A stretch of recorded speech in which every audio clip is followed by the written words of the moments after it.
Thank you so much. It is such an honor to be here today, not only because I've worked in the auto space for a while, but also because, as Justin mentioned, I first learned about brand loyalty from my grandfather.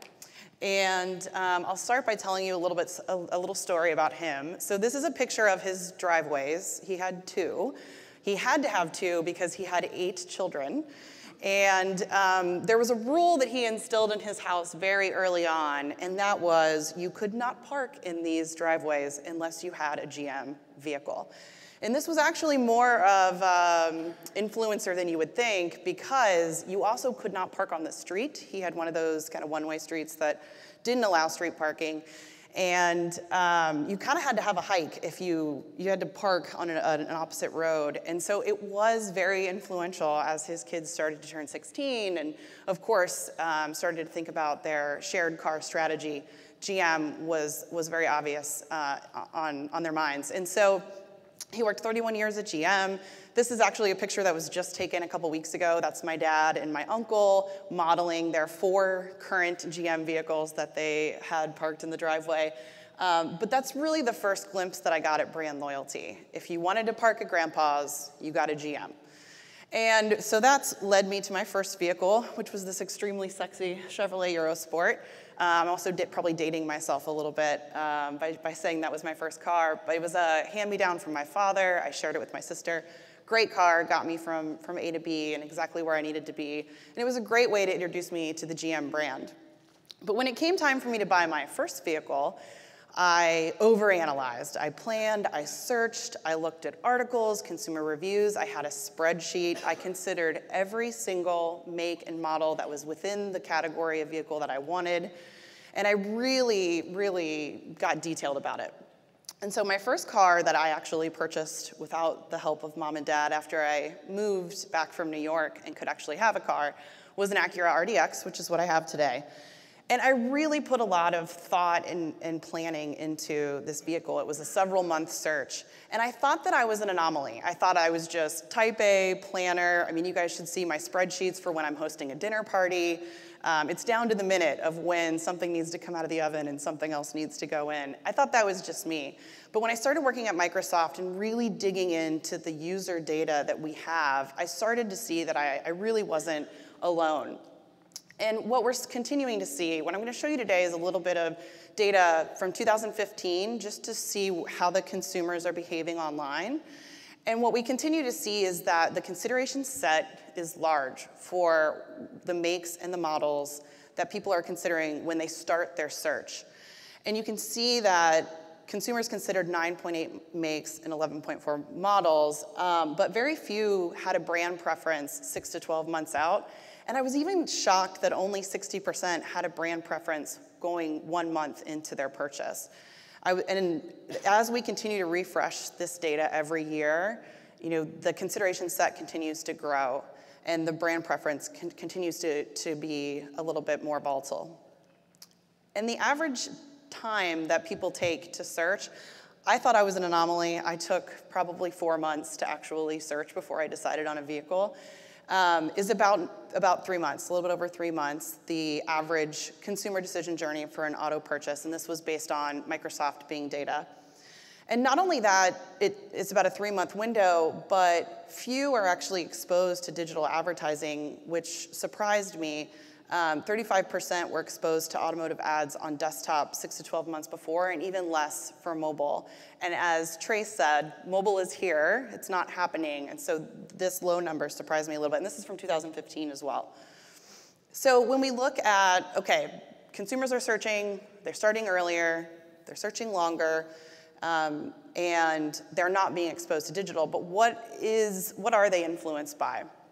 And so we took a look at the different mediums that are out there, and at a high level, we can see that digital ads were influential in the customer's car buying experience, but also the TV ads was right behind that at 29%. And so this is a helpful chart just to think, where's your marketing budget going? Are you spreading it out across the mediums where you're going to get the most effective return? And a lot of people ask me, okay, so search ads are effective, so now what? How do I really stand out from the clutter? We have a lot of tier 1, tier 2, tier 3 budget, all going after the same in-market shoppers. How do we differentiate from the pack? And my answer on differentiating from the pack is always the same, and that's follow the customer. What does the customer really want to know about? And we did a quick look. Oh no, my word cloud got a little messed up, but it's okay. Even though the E is at the bottom, it goes with price. So price is the #1 leading priority for US car buyers when buying their next car. So that shouldn't be a huge surprise. Followed closely second by reliability. This was in 2015, so pulling from some recent data. And something that I think that we could do a better job of overall is really highlighting what are those deals and promotion, what is going to differentiate your dealership from the one down the road when it comes to price. And don't wait until they're in the door to tell them that message, because as we know, folks are visiting dealerships about 1.6 on average, and so that means sometimes that first dealership they're walking into is the last one that they walk into. And so, don't be that second call. So price is really influential, reliability. Also, the stress of buying a car came up when we were doing our research, that 1/4 of car buyers find shopping for a car up there with doing your taxes or buying a home from a stress perspective.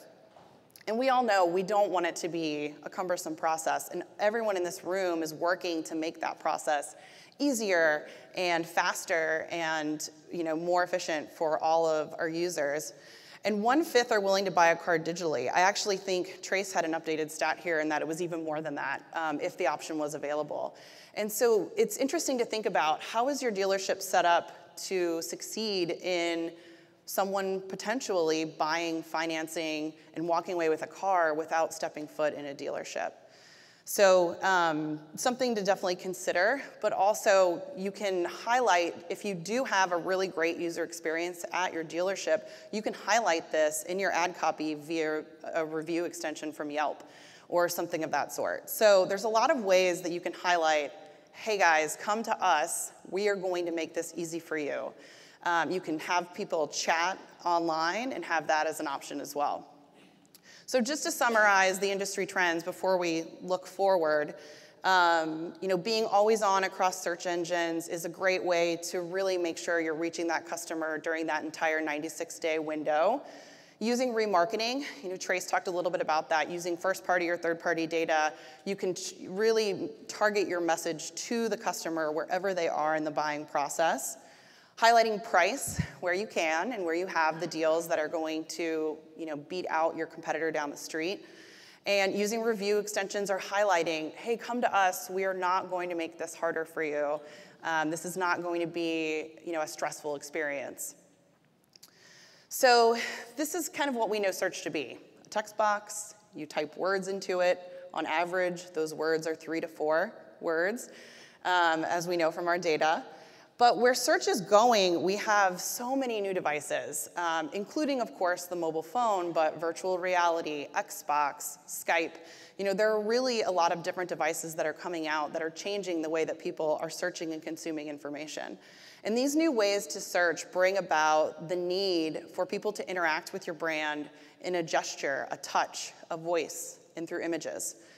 And mobile is something that Trace talked about a lot, and it really is, I see it as low-hanging fruit, because it is happening, and it is really not only a place where you should be, but it needs to be optimized for a mobile experience, because that is what the consumers are expecting. So 7 in 10 smartphone users use their mobile device when shopping for a vehicle, but when we looked at the Bing Ads marketplace, only 11% of the customers that we have running on mobile are optimized in that way. So what does optimized for mobile mean? So I have an example here from Carter Subaru. So that's in Ballard, Washington, which is right by where our headquarters is. And you can see what they're running here is location extensions. This is something really easy to add to your campaign, where someone can, with one click, get directions to your dealership to drive foot traffic, but also with one click, call you. And believe it or not, when you actually have a number there, when it's a local number, people are more likely to call than if there's just a button that says call. It's crazy how much that will change user behavior. Second, mobile site links. And so this is a way to not only push your competitors down the page a little bit, but what I love about what this dealer is doing is they have view new Subaru inventory, view used inventory right there. Very easy to click and do some research on the dealer that you wouldn't normally have seen if you just saw their tagline. And then lastly, this is actually an example where someone's conquesting in the mobile space because they are optimized for mobile. And so this dealer has site links enabled. And I think because of the site links, as well as they're probably bidding up on the mobile devices, they are beating out the actual dealer on their own brand term. So mobile is quite an opportunity, especially in Bing, to capture more real estate and more customers. Moving on to images, 4 in 10 searches are for images, and 45% of consumers have viewed more than 36 car images on a search engine. So, image search is definitely something that's really hot in the industry. I mean, of course, you want to view a lot of pictures of a car before you're buying it, and that's the way that people are shopping. One thing that you can do is add images to your search ads. You can do this across Google and Bing. It's a great way to add a more visually appealing ad into the real estate and also to take up more of that space. Lastly, I want to talk a little bit about voice search. It's something that is here. We have a ton of personal assistant providers that I'm going to talk about in a second, but it's more local, it's more mobile. Remember when I mentioned earlier that the average search was about 3 to 4 words? We're actually finding that with voice search, that average search has gone up to 7 or 8 words. It's conversational. People are asking questions to the personal assistants, and you can use those questions to gauge where they are in the funnel. So some of these personal assistants are Siri on iOS, Cortana, which is on Windows 10 as well as Windows Phone, and soon to be on iOS and Android. The Amazon Echo has Alexa, and Google Now is on Android devices. Of these 4 devices, 3 of the personal assistants are powered by Bing on the back end. That may surprise some of you, but Bing is the cornerstone of Microsoft's strategy on how we are thinking about harnessing all of the data and information that we sit on across all of our products. Think about it. We have Windows, Xbox, we have Skype, we have Office, we have Cortana. We gather data from our customers every day, and we're harnessing that data to power some of the smartest personal assistants that are out there. So Bing is really part of the Microsoft ecosystem and also how we're going to grow scale with our customers. Some of you are probably wondering, Bing, I think I'm running in Bing, or I think I've used Bing to search before. If you've used your iPhone to do a search from Siri, you have used Bing. If you have an Amazon Echo, you have used Bing. And if you have a Windows 10 or any really Windows operated device, you likely have used Bing. We power 1 in 3 searches. And Windows 10 is expecting to be 1 billion devices by 2018. So if we take a second to think about that, it's about 7 billion people in the world. 1 in 7 would be on a Windows 10 device. And Windows 10 really has search incorporated at its core. It has Cortana, it has a search bar in the browser, and it's really introducing browserless search and really how search can interact in your day-to-day environment. So not only do we have 17 million auto searchers that are not on Google, but we also have 41% of the automotive paid clicks. And so as we think about how we're growing, and the reason why we're growing is not only Windows 10, it's because we have an open partnership philosophy, and we partner with not only those personal assistants that I mentioned earlier, but also folks like Uber and Amazon on a broader scale on Amazon.com.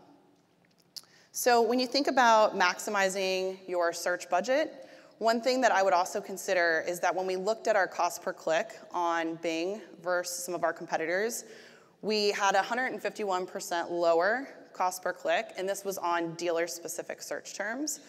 So one thing to consider is really maxing out your marketing budget on the areas that are providing you the most efficiency, and then going for scale with some of the larger partners. So in summary,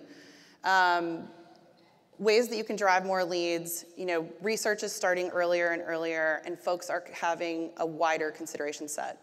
Being always on, using remarketing, and highlighting price, as well as making sure you're advertising how easy it is to do business with your dealership is one area that you can focus on.